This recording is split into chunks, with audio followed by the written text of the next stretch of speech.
Qué privilegio es para nosotros el poder, como si dijéramos, escuchar al Hijo de Dios cuando oró.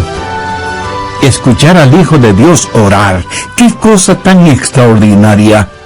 Empecemos a leer Juan 17, versículo 1.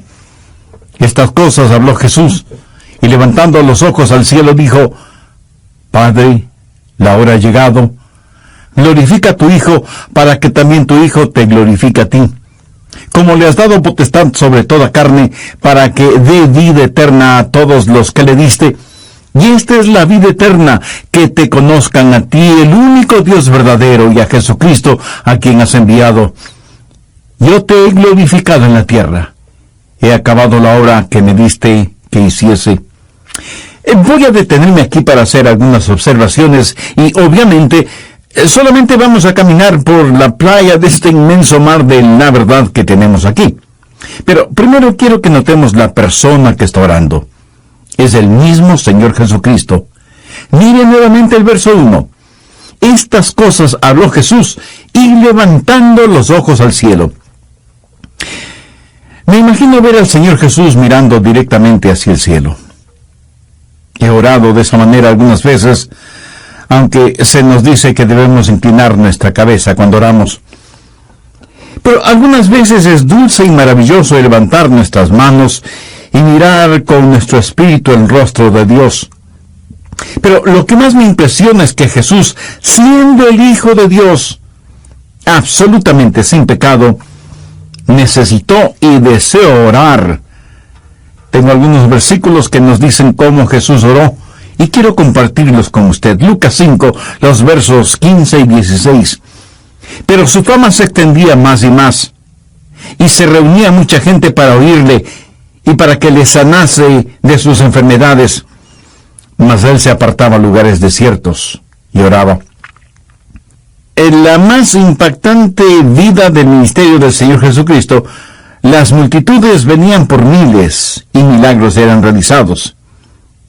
¿Y qué es lo que Jesús hacía? Más importante que el ministerio, más importante que los milagros, más importante que la predicación, es la oración. Jesús se apartaba para orar.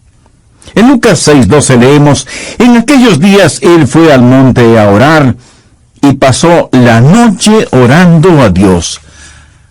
¿Alguna vez ha pasado usted toda la noche orando? Bueno, Jesús lo hizo.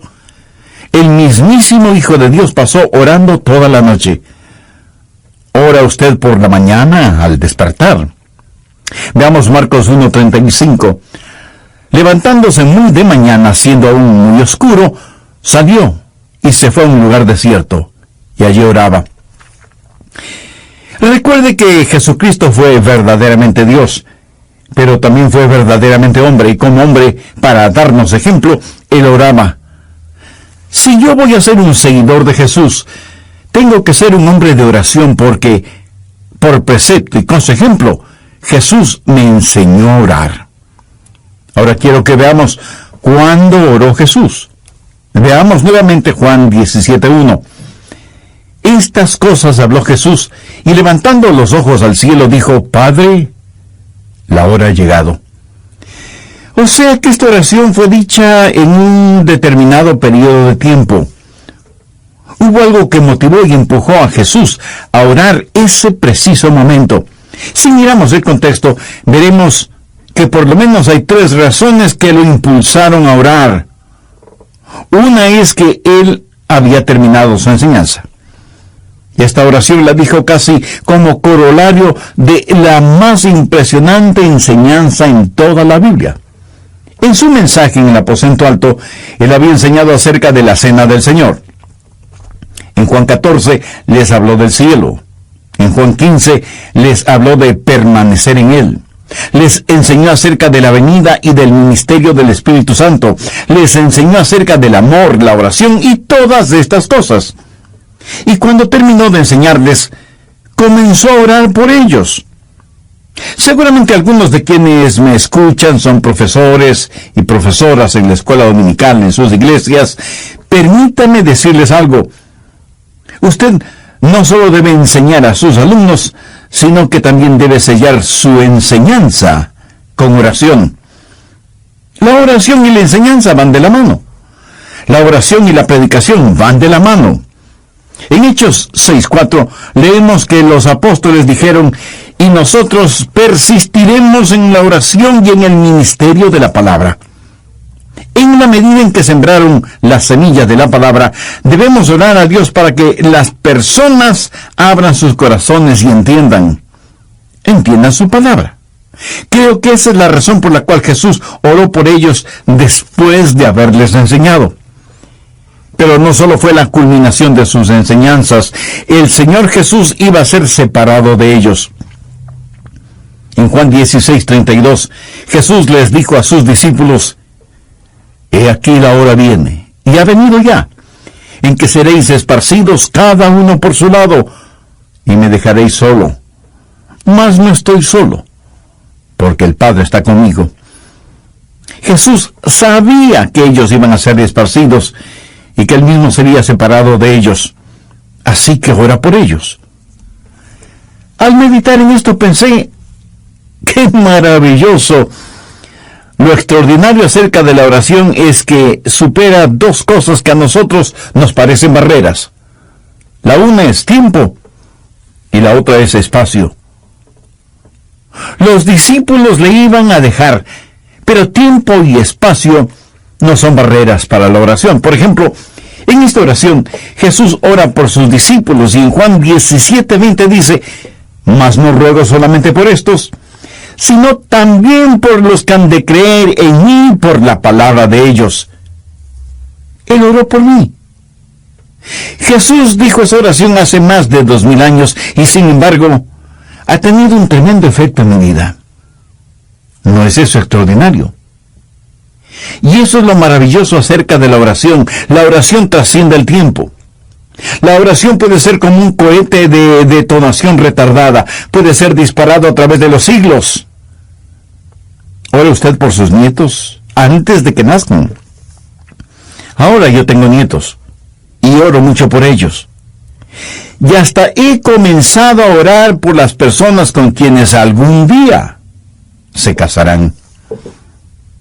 ¿Sabe usted que en estos días actuales, cuando hay tanto pecado e inmoralidad y consecuentemente muchas enfermedades venéreas, necesitamos orar por quienes llegarán a ser los cónyuges de nuestros hijos y de nuestros nietos?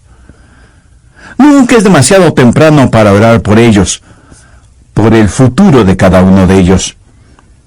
Pero la oración no solo trasciende el tiempo, sino también el espacio. Jesús ya no iba a estar con ellos, y ellos serían esparcidos. Sin embargo, Él oró por ellos. ¿Cuándo oró Jesús? Después de haber enseñado a sus discípulos. La oración sirvió para sellar su mensaje en la vida de ellos. Ora por sus discípulos que iban a ser esparcidos. Su oración no solo les seguiría donde quiera que fueran, a través del tiempo y de la distancia. Y Jesús ora cuando está listo para enfrentar la cruz. Padre, la hora ha llegado. ¿De qué hora está hablando? Está hablando de su crucifixión. Se está preparando para el Calvario. ¿Sabe? La oración nos prepara para cualquier cosa. El otro día leí algo que me desafió. De hecho, puso una tremenda convicción en mí. Una corta frase que decía: una persona nunca debe tratar de hacer más de aquello por lo cual puede orar. Jesús dice que su hora ha llegado. Él sabe lo que va a enfrentar. ¿Sabe usted por qué nos preocupamos tanto? Déjeme decirle que la preocupación mira a Dios a través de las circunstancias.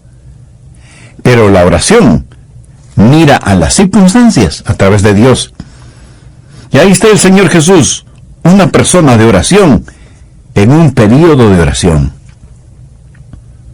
Pero bien podría alguien preguntar: ¿cuál es el propósito de la oración? Bueno, enfoquemos un poco más este asunto. ¿Cuál fue el propósito de la oración de Jesús? La hora ha llegado. Glorifica a tu Hijo, para que también tu Hijo te glorifique a ti. ¿Cuál es el propósito de esta oración?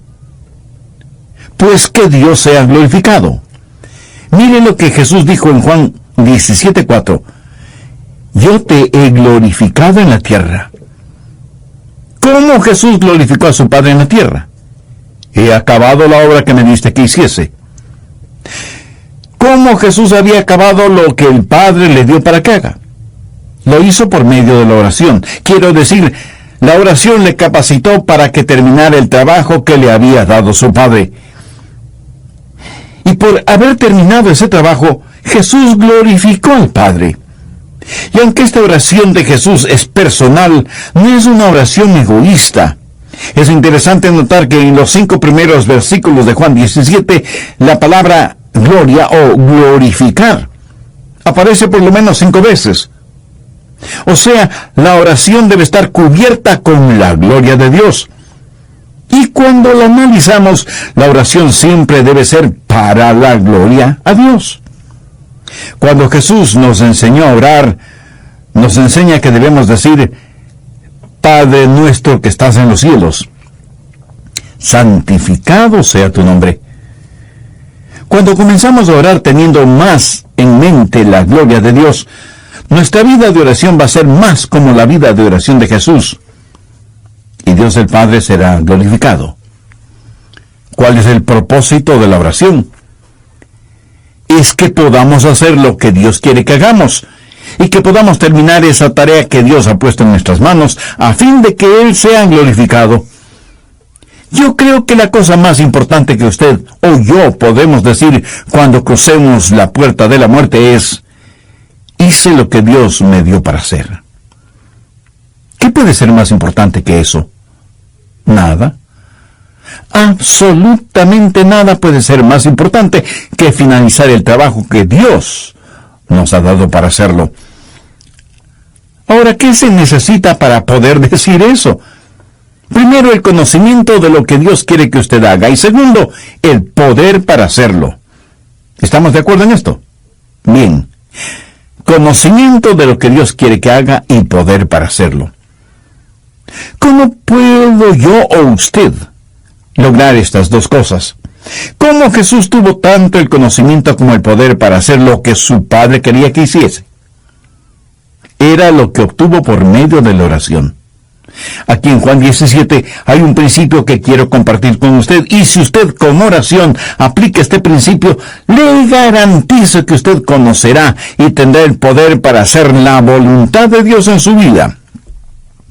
Este principio traerá gloria a Dios. Jesús vivió y practicó este principio.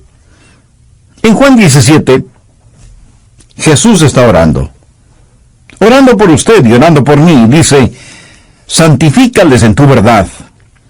Tu palabra es verdad. ¿Piensa usted que Jesús creía en la infalibilidad de las Escrituras? Por supuesto que sí. Y en su oración Jesús continúa diciendo: como tú me enviaste al mundo, así yo los he enviado al mundo. Y por ellos yo me santifico a mí mismo, para que también ellos sean santificados en la verdad. Mas no ruego solamente por estos, sino también por los que han de creer en mí por la palabra de ellos, para que todos sean uno, como tú, oh Padre, en mí y yo en ti, que también ellos sean uno en nosotros, para que el mundo crea que tú me enviaste.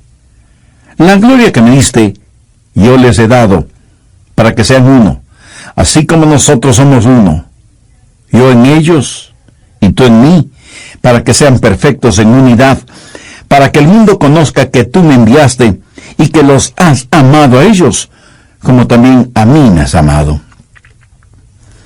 Examinemos más detenidamente esto. Recuerde que estoy hablando de ser capaces de decir: he terminado la obra que me diste que hiciera. Y para poder decirlo, usted debe conocer lo que va a hacer y tener el poder para hacerlo. Ahora es obvio y absolutamente claro que Dios tuvo un plan para el Señor Jesús. Jesús en el versículo 19 dice: me santifico a mí mismo. ¿Qué significa la palabra santificar? Santificación significa el ser apartado, separado para un propósito inteligente. Jesucristo se apartó a sí mismo para el propósito del Padre. Lo que Jesús hizo fue sencillamente presentarse delante de su Padre y decirle: Padre, me presento delante de ti, para que tu voluntad sea hecha en mí. ¿Sabe usted que esta actitud de Jesús fue profetizada? En el Salmo 48 es como si Jesús estuviera hablando y dice: el hacer tu voluntad, Dios mío, me ha agradado. Profecía del Antiguo Testamento hecha realidad en Jesús en el Nuevo Testamento. El Antiguo Testamento fue una especie de bosquejo profético de la voluntad de Dios para la vida del Señor Jesucristo. Fue historia escrita por adelantado, y Jesús ahora dice: he terminado de escribir la historia, he terminado el trabajo que me diste que hiciera, porque vine para hacer tu voluntad. Y para eso vino Jesús, para hacer la voluntad de su Padre. ¿Cómo lo hizo? Haciendo siempre las cosas que complacen al Padre. Amigo, ¿se ha santificado usted mismo? O sea, ¿se ha separado usted mismo para Dios? Pedimos a Dios que nos santifique, pero llega un momento cuando debemos santificarnos nosotros mismos. En otras palabras, debemos escoger.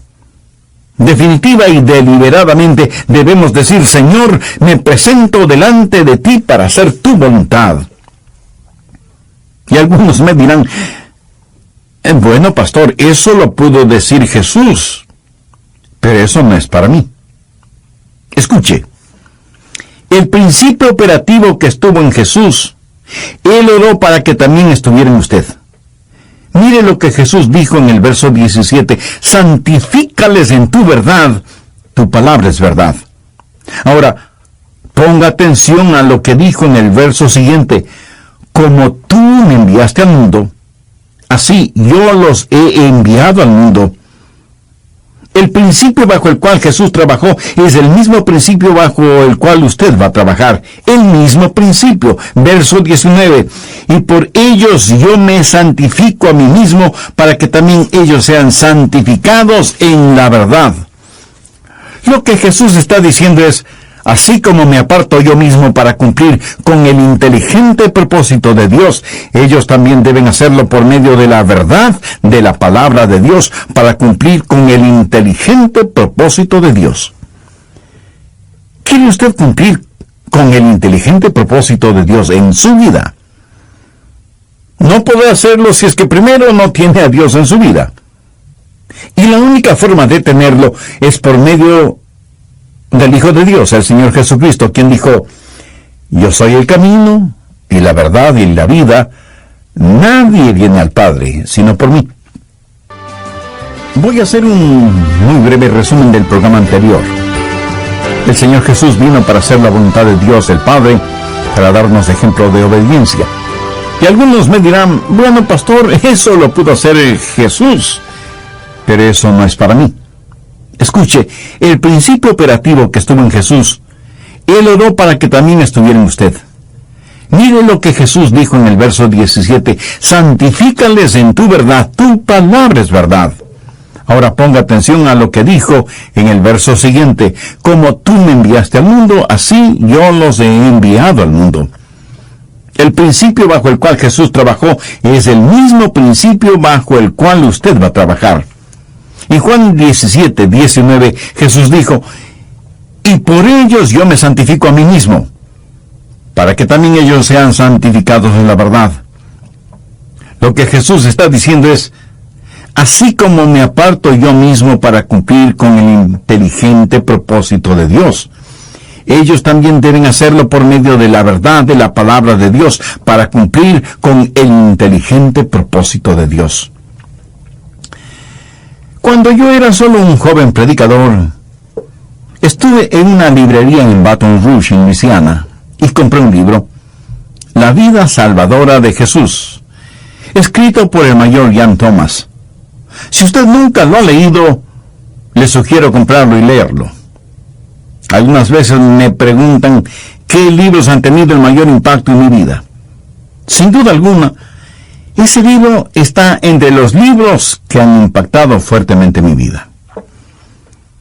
El mayor Ian Thomas es uno de los más interesantes profesores de la Biblia. A veces él hace la pregunta: ¿Cuál de las siguientes cosas en la vida de Jesús es más espiritual? A. La predicación de las bienaventuranzas. B. La resurrección de Lázaro. C. El lavar los pies de los discípulos. O D.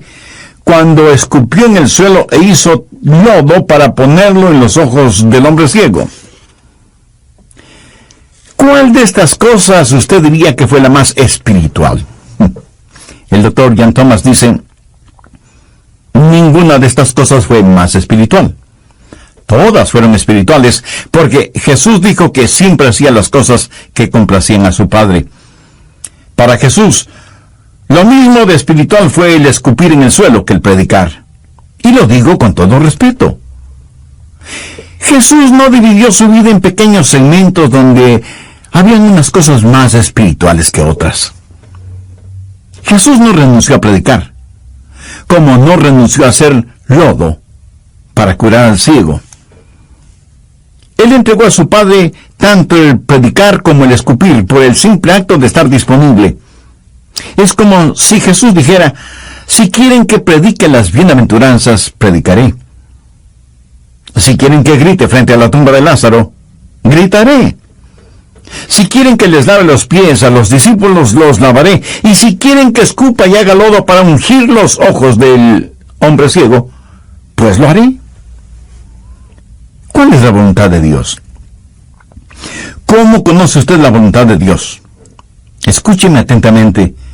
La voluntad de Dios no es un mapa. Es una relación personal.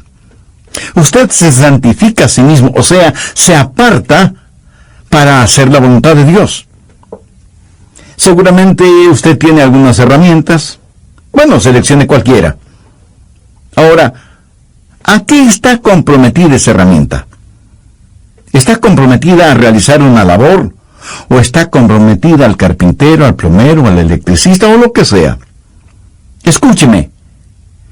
La herramienta no está comprometida a la labor, sino a quien la usa. El obrero está comprometido a la labor, ¿verdad? Nosotros somos herramientas en las manos del maestro, pero no nos debemos a la labor, sino que más bien estamos comprometidos con Jesucristo. Somos herramientas de Dios, porque Dios es el divino artesano, el artista. El problema con mucha gente es que está esperando la voluntad de Dios. Es que quieren rendirse a un trabajo o a un campo misionero. A veces en el servicio misionero, un misionero vendrá y enseñará fotos, slides, películas, videos o lo que sea de su trabajo misionero. Puede ser fotos de niños hambrientos, o de personas que necesitan ser salvas, o de estudiantes universitarios que quieren ser enseñados. Y el misionero dirá a su audiencia: escuchen, usted no necesita un llamado especial. La necesidad es el llamado. He escuchado eso varias veces. La necesidad es el llamado. Bueno, con todo respeto quiero decir que eso es una tontería, una necedad. La necesidad no es el llamado. ¿Por qué? Simplemente porque hay muchas necesidades. Y usted puede sentirse frustrado. Si usted dice que la necesidad es el llamado, ¿qué es lo que va a hacer? Porque no solo hay necesidades en todas partes del mundo, sino en su propia ciudad. Y no solo en su propia ciudad, sino en su mismo vecindario. Y no solo en su vecindario, sino en su misma familia. Entonces, ¿qué va a hacer? Escúcheme con mucha atención. Usted no se rinde, no se separa, no se consagra a una labor. Usted se rinde, se aparta y se consagra a una persona. No es la herramienta la que se entrega a la labor. La herramienta se rinde en las manos del maestro. Pienso en personas que se rindieron o entregaron a una labor. Moisés fue una de ellas. Iba a guiar al pueblo fuera de Egipto. Comenzó como un misionero y terminó como un asesino. Y él no pudo entenderlo. Abraham y Sara, en vez de estar entregados a una persona, se entregaron a una labor. Iban a tener un hijo. Dios ya les había prometido un hijo, pero ellos no podían esperar. Y y desarrollaron su plan.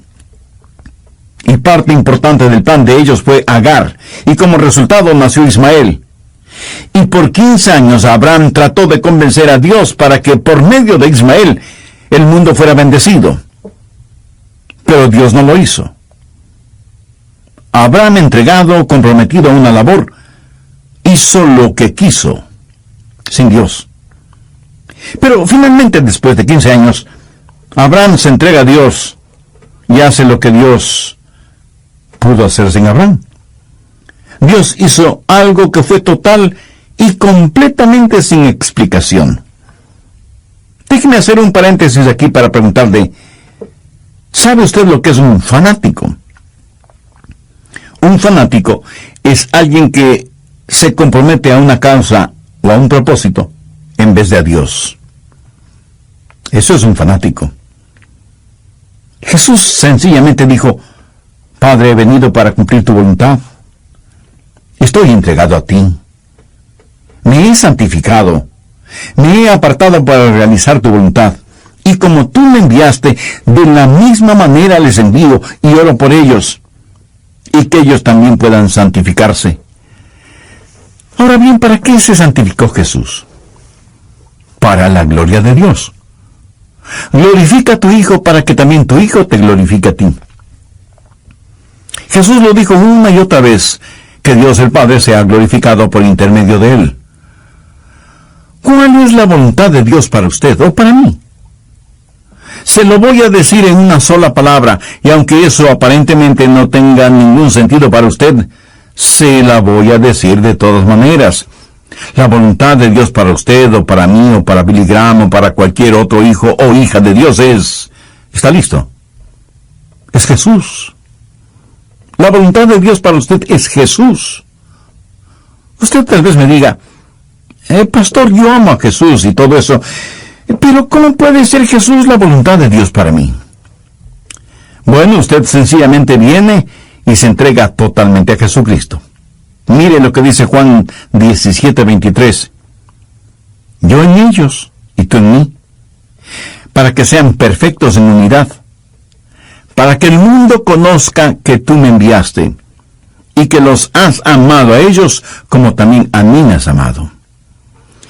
Jesús dice que el mundo necesita creer. ¿Cómo va el mundo a creer? Padre, como tú estás en mí, porque me he consagrado, me he apartado para hacer tu voluntad, yo estaré en ellos como tú en mí. Ellos se han separado también para hacer tu voluntad, y entonces, Padre, el mundo empezará a creer. Pablo le dijo a la iglesia en Corinto que somos el cuerpo de Cristo, que el Espíritu Santo de Dios habita en la iglesia, y al hacerlo, hace que la vida del Señor Jesucristo sea real en nosotros. Si usted es un creyente, es miembro del cuerpo de Cristo. Yo soy miembro del cuerpo de Cristo. Antes de Belén, no hubo un cuerpo físico. Después de Belén, el cuerpo de Cristo fue uno. Y en Pentecostés, el cuerpo de Cristo estuvo compuesto de 120 personas.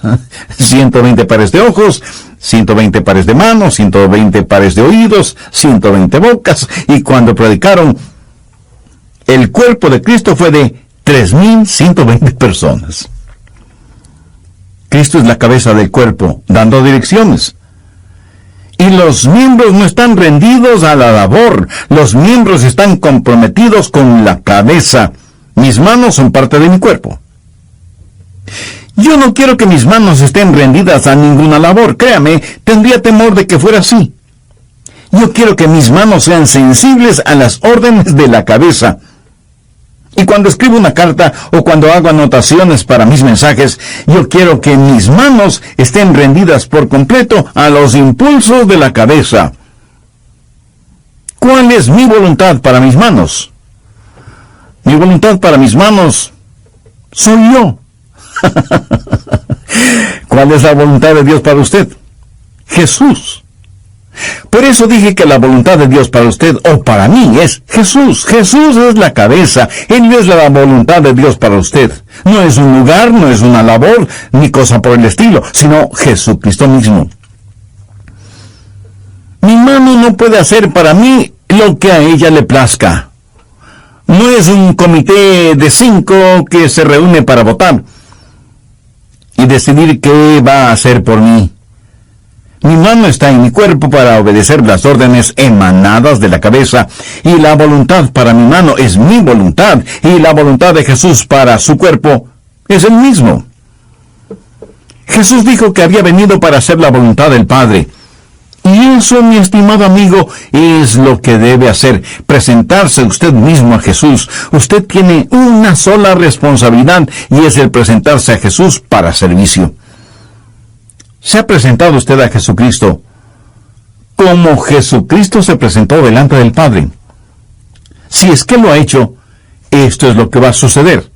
Veamos Romanos 12, los versos 1 y 2. Así que, hermanos, os ruego por las misericordias de Dios que presentéis vuestros cuerpos en sacrificio vivo, santo, agradable a Dios, que es vuestro culto racional. No os conforméis a este siglo, sino transformaos por medio de la renovación de vuestro entendimiento, para que comprobéis cuál sea la buena voluntad de Dios, agradable y perfecta. Pudiera ser que usted diga, pero desde el Antiguo Testamento Dios tuvo un plan definido para Jesús. Yo no creo que Dios tenga un plan para mí. Por supuesto que lo tiene. Así como Dios tuvo un plan para Jesús, Dios tiene un plan para usted.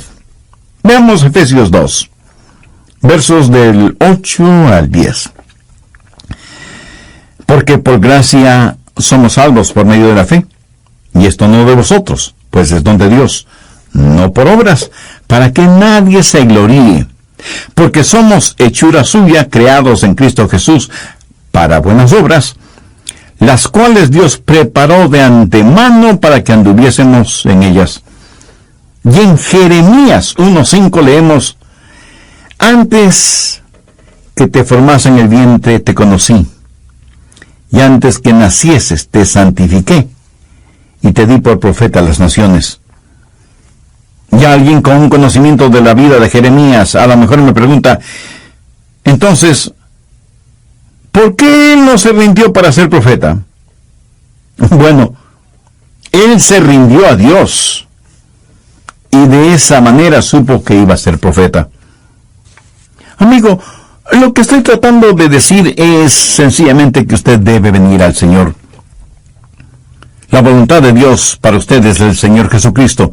Usted tiene una responsabilidad, y es el presentarse delante de Él. Anote Proverbios 3, versos 5 y 6. Fíate de Jehová de todo tu corazón, y no te apoyes en tu propia prudencia. Reconócelo en todos tus caminos, y Él enderezará tus veredas. Escúcheme, usted no encuentra la voluntad de Dios. La voluntad de Dios lo encuentra usted. El Espíritu Santo es para usted lo que el instinto es para las aves. Es el instinto que guía a las aves en sus vuelos migratorios. Es el Espíritu Santo quien le guía a usted día a día cuando se ha rendido al Señor Jesucristo. Permítame preguntarle, ¿ha entregado todo su ser a todo lo que sabe acerca de y todo lo que hay en el Señor Jesucristo? Esa es la voluntad de Dios para usted. Si usted hace eso, o sea, consagra todo lo que usted es a todo lo que Jesús es, no podrá equivocarse en cuanto a la voluntad de Dios para su vida. Si no lo hace, no podrá conocer la voluntad de Dios. Bien, recapitulemos un poco todo este material de Juan 17. La persona de oración es Jesús mismo. El período de la oración es cuando Jesús está próximo a enfrentar la cruz y a ser separado de sus discípulos. El propósito de la oración es que Dios sea glorificado en su Hijo y que nosotros podamos encontrar las mismas verdades en nuestro corazón y en nuestras propias vidas. ¿Quiere usted conocer y hacer la voluntad de Dios? ¿Por qué no conversa con Él ahora mismo y le dice, Señor, No quiero rendirme ni consagrarme a una labor o a una causa. Quiero rendirme y consagrarme a ti. Quiero santificarme para ti. Quiero ser apartado para cumplir tus inteligentes propósitos. Señor, me presento a ti como un sacrificio vivo, santo, agradable a ti. Ayúdame para que esto sea una realidad en mi vida. Pudiera ser que entre quienes están escuchando este programa haya alguien que está luchando íntimamente porque no quiere rendirse al Señor. Piensa que si se consagra al Señor ya no podrá gozar de la vida. Otros, en cambio, están pensando en conseguir sus títulos académicos en diferentes profesiones. Otros tienen más interés en ver cómo acrecentar sus fondos de retiro que en conocer la voluntad de Dios. Y por supuesto, otros están haciendo planes para casarse y no pueden pensar en nada más. Tienen temor de que si dicen, Señor, quiero hacer tu voluntad, a lo mejor no podrán casarse con la persona de sus sueños, o que Dios les empuje a cambiar de profesión, o les mande a donde no quisieran ir. Amiga, amigo, escúcheme con mucha atención. Si el Señor Jesús nos amó tanto que dio su vida por nosotros, la única cosa razonable que nosotros podemos hacer es presentarnos ante Él como sacrificios vivos. Ese es nuestro culto racional.